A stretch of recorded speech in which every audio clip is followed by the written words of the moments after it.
Hi, my name's Chris Irwin, and I am a global training instructor lead with MSA Safety. Today, what I'd like to do for you is a number of drop tests using our mannequin on our drop test truck, basically to show some differences in the amount of free fall and force based on, number one, where this person would be hooked up. So we'll talk a little bit through how much free fall he's going to have. And then in a number of cases, we'll talk about the amount of force that would be experienced based on the amount of fall distance, as well as what that force looks like once we start to change and use different types of connecting devices. So the first drop that we're going to do today is a 6-inch drop using a restraint lanyard. So talking through this just a little bit, 6 inches is basically the distance that you'd be going stepping off of a step. It's a very short fall, and yet we're going to see that the force will be fairly high because there is no energy absorption built in. Again, I'll remind everybody that we're talking about a 220-pound weight, and the question is how much force will result from that 6-inch drop. I've heard lots of stories, just as an aside, about people that are climbing down a ladder and they get to the very last rung and they forget that they're attached overhead to a self-retracting lifeline. And they jump off, everything locks up, and when they finish, their load indicators on their harness have been deployed. And then they come to us and say, load indicators, or a lot of people like to call them tattletales, are deployed, but I was not involved in a fall. And we would correct them by saying the equipment still saw fall arrest force. And this test is basically here to kind of illustrate the amount of force from a short drop.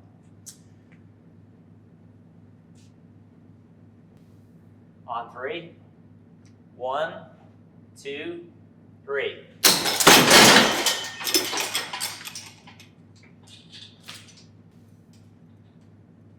All right, so some things that we can talk about here. Again, we know that that was a relatively short drop, but despite that fact, if we turn the mannequin around on the back, we can see that the load indicators, the area where the harness was sewn over, have now become deployed, and we can see the warning label sticking out telling us that this harness is no longer okay for service. So that's what I was talking about prior to this drop.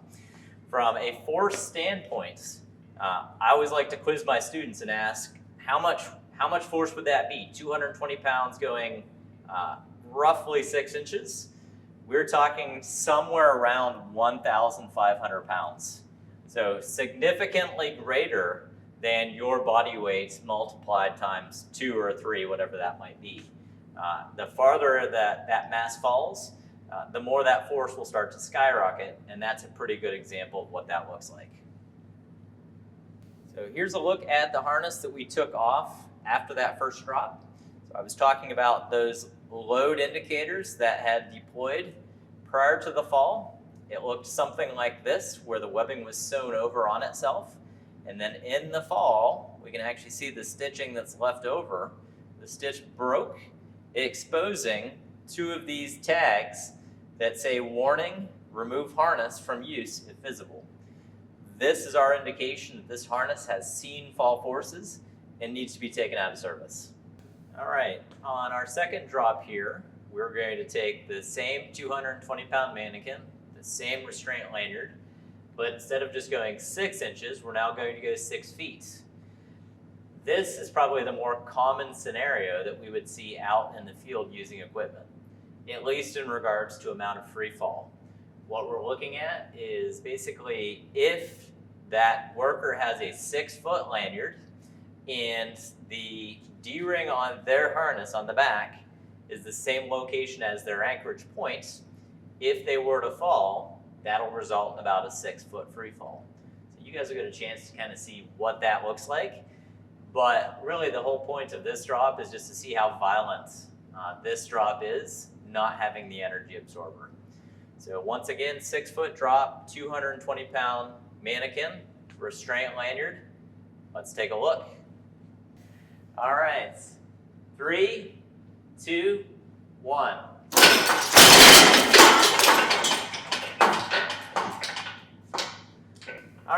so with that drop, we saw considerable amount more of just violent shaking of the entire structure with that really large drop.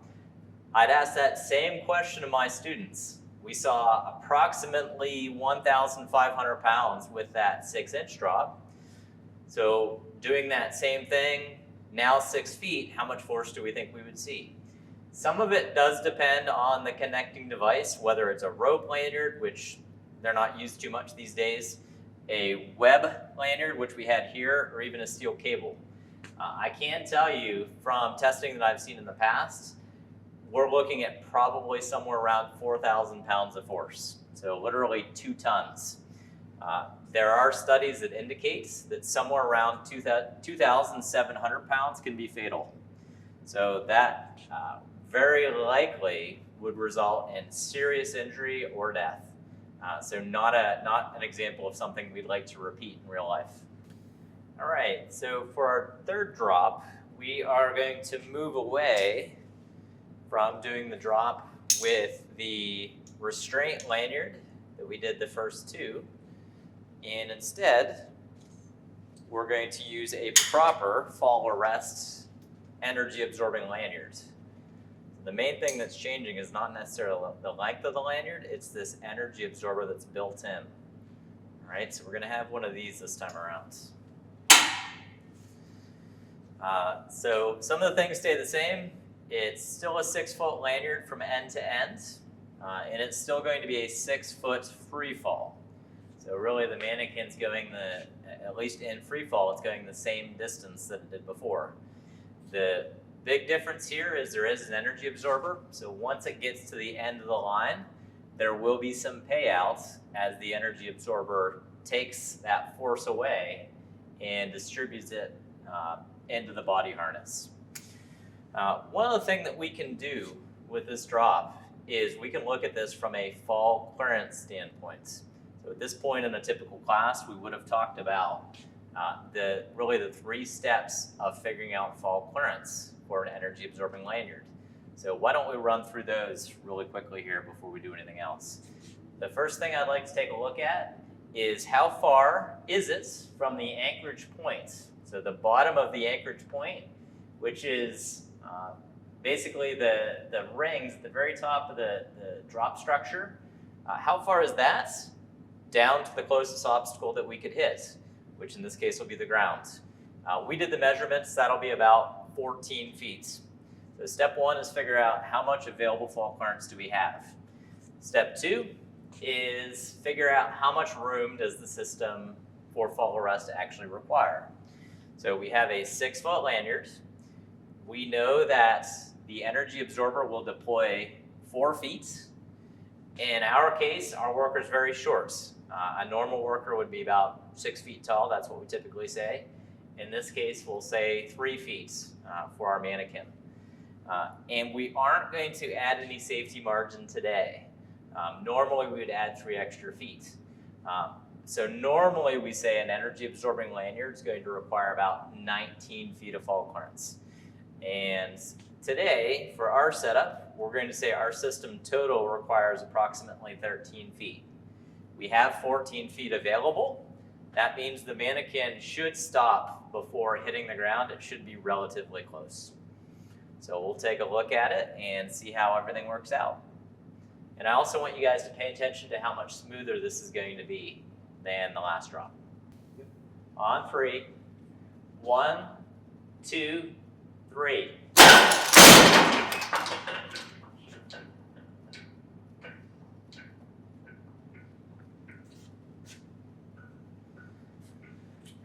All right, so if we take a look at how that went there, we can see we worked things out so that he had more than enough clearance. We didn't have to worry about him getting too close in this particular case. Also, you should notice that that was less violence than the last one. What was going on was the tear tape, that's what we call the energy absorption part, was tearing apart, ripping open, and that was absorbing some of that energy from that free fall, minimizing that force as low as we could get it on that body through the harness after the fall or during the end stages of the fall. If we compare fall force in the last scenario, about 4,000 pounds, to the fall force we saw here, that's the biggest difference. With an energy absorbing lanyard, that 220-pound mass falling 6 feet will only register about 900 pounds average force going on to the fall victim, or in this case, the mannequin. So we can see, yes, we do require a little bit more stopping distance with the energy absorber. We always plan for about 4 feet. You can see that energy absorber did not rip out the entire way. But the good news is the force goes significantly lower because there is energy absorption built into the fall arrest system. All right, so I'd just like to show really quick what the energy absorber essentially is doing when it's stopping the fall. So one end would be up, one would be down, and inside we have this white material called tear tape. So it's basically an interwoven material, and it's tearing apart. It's two pieces of material that are separating. And as you can see here, we separated some of it, pulling about 900 pounds of force, and then the rest of the tear tape is still intact. That said, we always plan to use all of the tape for a total distance of 4 feet with a white label energy absorbing lanyard per ANSI. This last drop, instead of using a lanyard, we are going to go to what a lot of companies and people are switching to, what's known as a self-retracting device. In this case, we're using a form of SRD, known as a personal fall limiter, meaning mainly that the housing ends, this part right here, is meant to attach to the back of the harness, and the other end goes up to the anchorage points. These are called self-retracting devices because the line on the inside is wound around a drum, and whatever line you're not using will actually pull back up into the unit, hence the self-retracting name that it has in the title. Much like a seatbelt in a car, this thing will allow the line to come out or go back in unless there's a quick drop, in which case these little pointy things on the insides that are called pawls will flip out, they'll lock off, and basically catch the mannequin. Now, a couple things. We talked about Class A versus Class B in class and earlier videos where we talk about fall protection. But just as a quick reminder, Class A device has a total stopping distance of no more than 2 feet. So that would be both lock off, and if I could pull with enough force to activate the brakes, which are internal, we would see no more than a 2-foot total drop. If we were looking at the mannequin's feet, they would not go more than 2 feet in distance between where they are currently and where they end up. If we're talking about a Class B, which is what this device is here and also the one that we have in our test, that means that those feet will not go more than 4.5 feet total. Again, that's both lock off and total stopping distance. So a couple things I'd like to point out about this drop. It's more or less the same anchorage points and the same mannequin, same everything that we used before, except for instead of using a lanyard, we're using the PFL, as I mentioned. If we were doing our fall clearance steps, the same as what we did with a lanyard, there will be 3 steps basically. Let's walk through those really quick and then we'll do the drop. Here, we don't actually, the first part, we don't actually measure from the closest obstacle below all the way to the bottom of the anchor connector. Here, we'll measure from the closest obstacle, which is the ground, basically to the bottom of the worker's feet, or the platform that they're standing on. So that step changes a little bit. That is mainly because as that worker moves around doing their job, we don't always know the length of the self-retracting device. By measuring in the way that I described, from the closest obstruction to the bottom of the worker's feet to whatever they're standing on, we can eliminate needing to know the length of this. So available fall clearance is our first step. We'll just do an estimate here and say from grounds to the bottom of the worker's feet is roughly somewhere around 10 feet. The next step is, what does the system require? In this case, it's a Class B personal fall limiter. It'll go 4.5 feet in maximum arrest distance. And we should add that safety margin of 3 feet in here. So that device should require a total of about 7.5 feet to stop. Last step is compare the two. So I said we have about 10 feet. System requires about 7.5. The mannequin really shouldn't come that close to hitting the ground in this particular case. So we'll go ahead, we'll do the drop, see what it looks like. On 3. 1, 2, 3.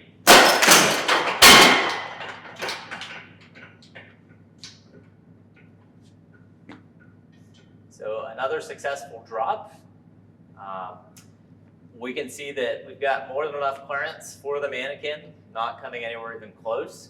If we were to compare that to the last drop, the mannequin would definitely have been farther down due to the tear out and the added free fall with a lanyard.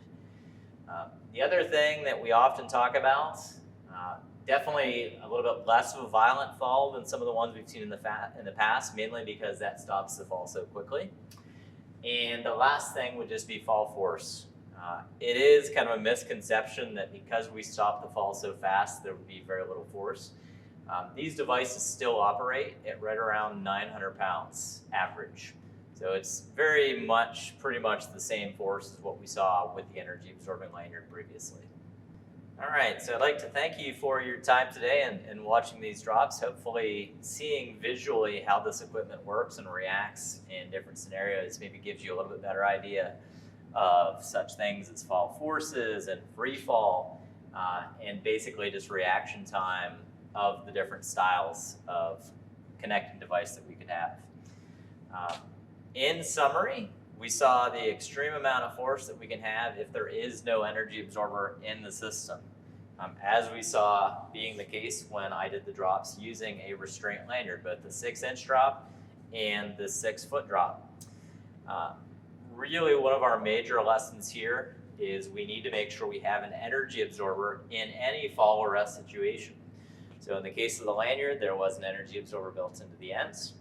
And then in the case of the personal fall limiter that we used in the very last drop, we had a built-in brake.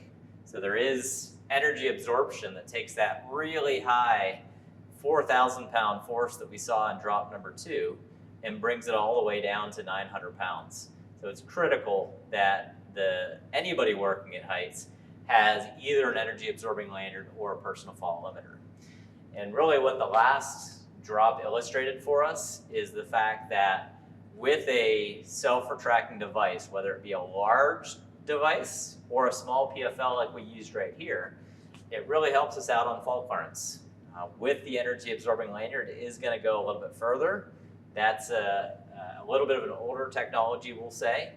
A lot of companies are kind of moving to self-retracting devices for the big reason that they stop the fall a lot faster. So once again, we appreciate your time and taking to watch this video.